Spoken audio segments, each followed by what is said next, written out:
Welcome to the Inner Knower is Speaking meditation in Chapter 2 of the $800 hard to find and purchase book, The Inner Knower by Reverend Judith Baldwin. I am going through this book on my podcast, Casey Christine Presents, which I have recently featured on YouTube as well. And feel free to check that out as it is listed.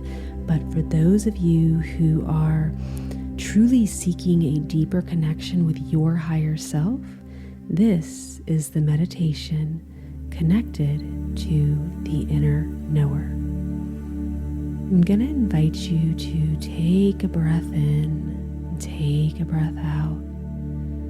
Just allowing yourself to come into a comfortable position for a moment to not be interrupted, but to truly take a moment to listen to your higher self, to strengthen your connection, also known as the inner knower in Judith's work.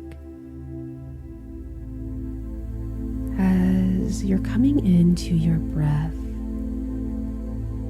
Judith says that the hardest part about recognizing your connection to your higher self is simply just trusting what it is you hear from the inner knower, because our inner not knower can be very loud, right? That ego that is trying to manipulate and control.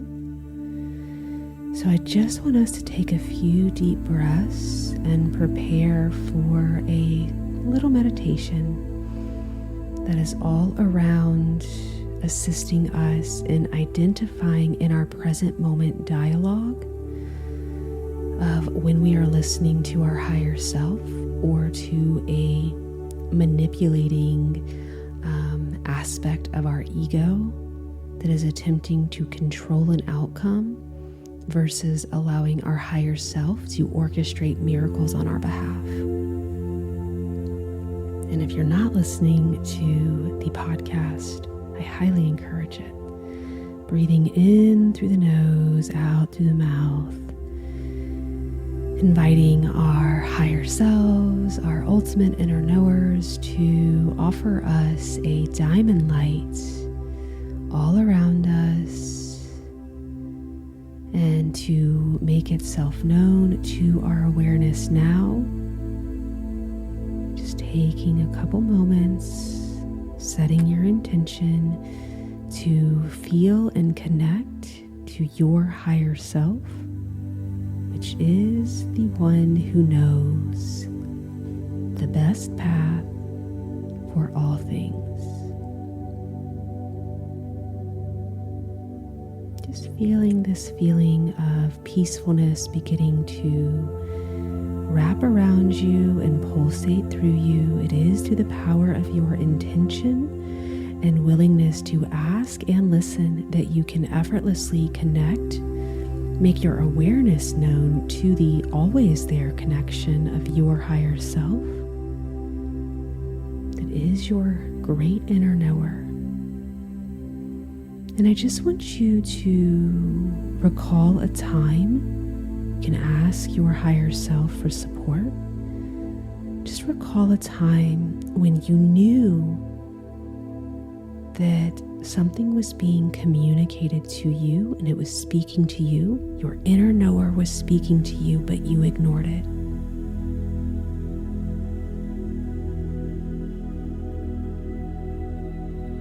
I can give you a very easy example. I was getting new floors. I wanted to go with one option, and I let somebody else talk me into another option.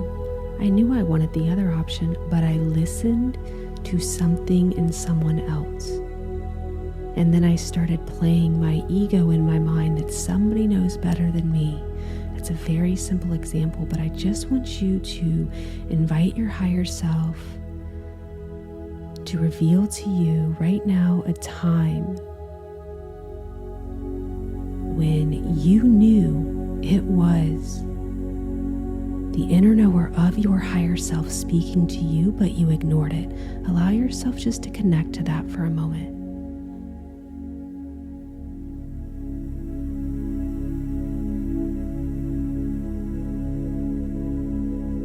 course, the outcome was not of what it is that could have been the best outcome because we disregarded the inner knower counsel.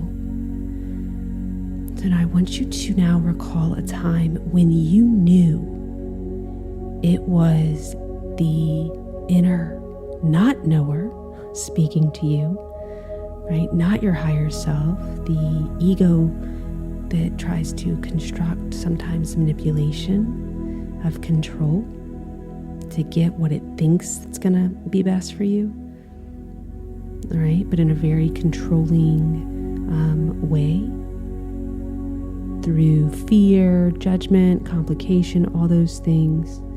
But just allow yourself to recall a time when you knew it was not your higher self, it was not your inner knower, it was definitely the inner not knower speaking to you, but you heeded it anyway.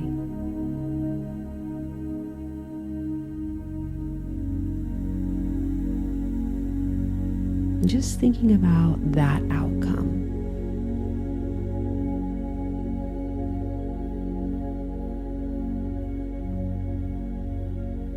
And there are feelings that I'm going to just really ask you to feel as you are taking a breath in your body and just allowed yourself to just be like, oh yeah, that's what happens when I don't listen to me and I do listen to me, M with a capital M, me, the higher self, the inner knower.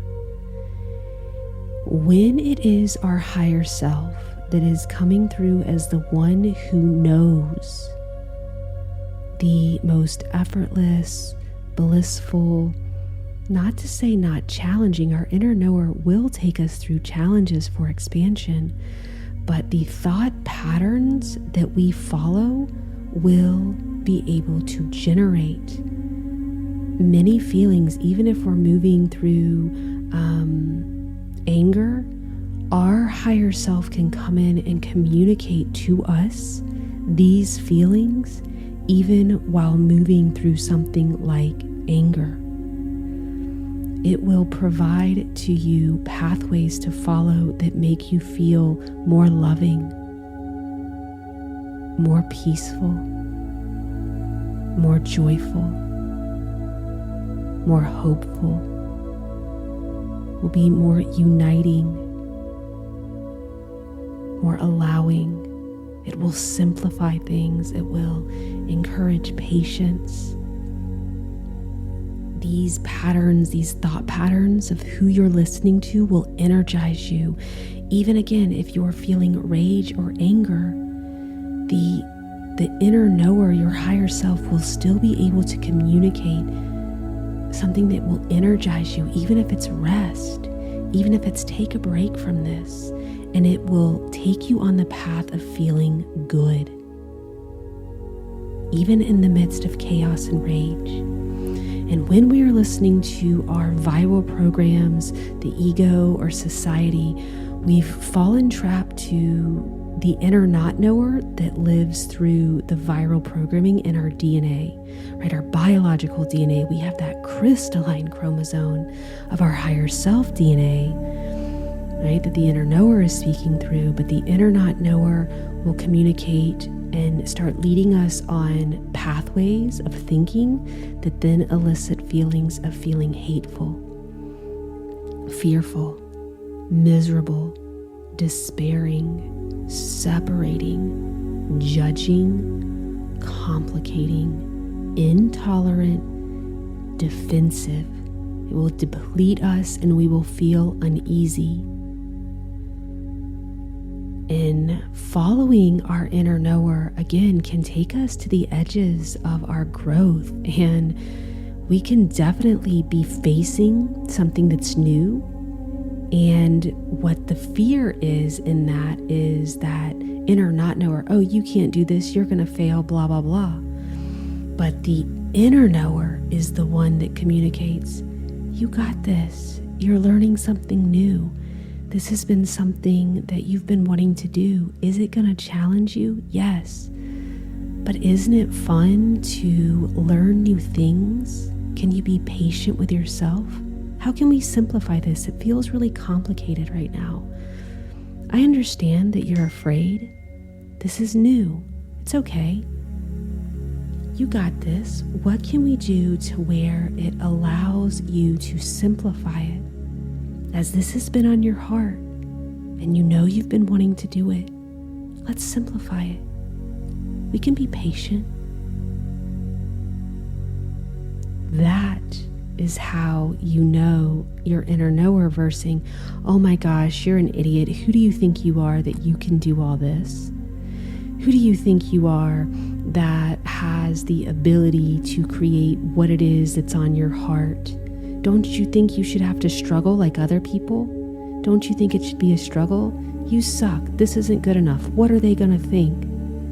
You're not as good as them. You're just, man.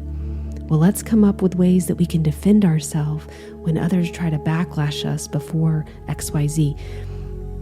It is going to deplete you, even in the midst of stepping into something that has you feeling fearful, that has you feeling like you're not enough. It is when we take the time to then call upon, invite our inner knower in to assist us in having trust in its guidance, and then we can align with the actions that will then have us following the pathways that truly produce those feelings of love, peace, joy, hopefulness, etc.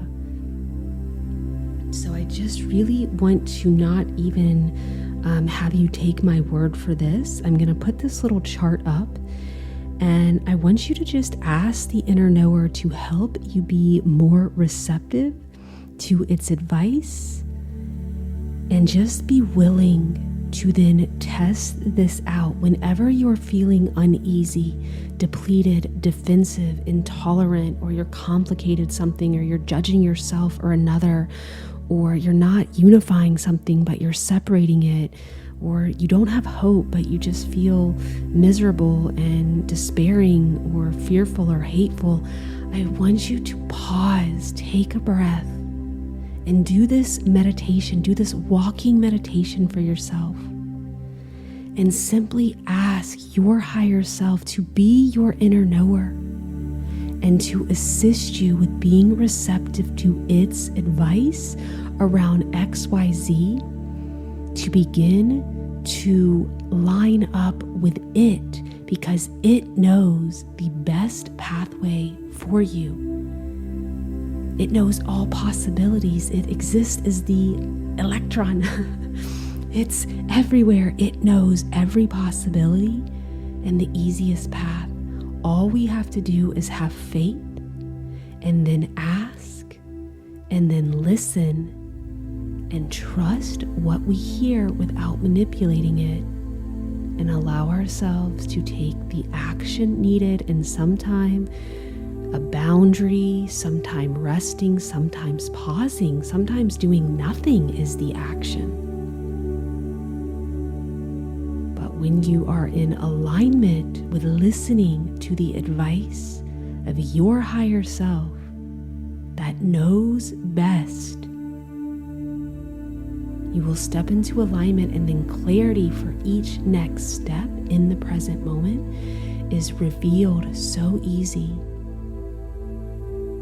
So take a minute and just seed this chart in your consciousness, and next time you feel uneasy about any feeling on that right side, I want you to call upon your higher self to be your inner knower and start guiding you on a pathway and of thoughts that line you up more to what's really going on, looking at the whole picture and how any situation can be used for our highest good, and to guide you from there. I'll leave this chart up for a little bit, And I look forward to discussing the next chapter with you guys and more of the meditations as I discuss the chapters on Casey Christine Presents podcast. And again, just now featured here on YouTube. And I do the meditations on my Sovereign Temples podcast and YouTube channel. All my love and light. Namaste. Seed this chart within you and then put it to the test. Use it. And my guess is you will be like, oh my gosh, this is who I want to listen to.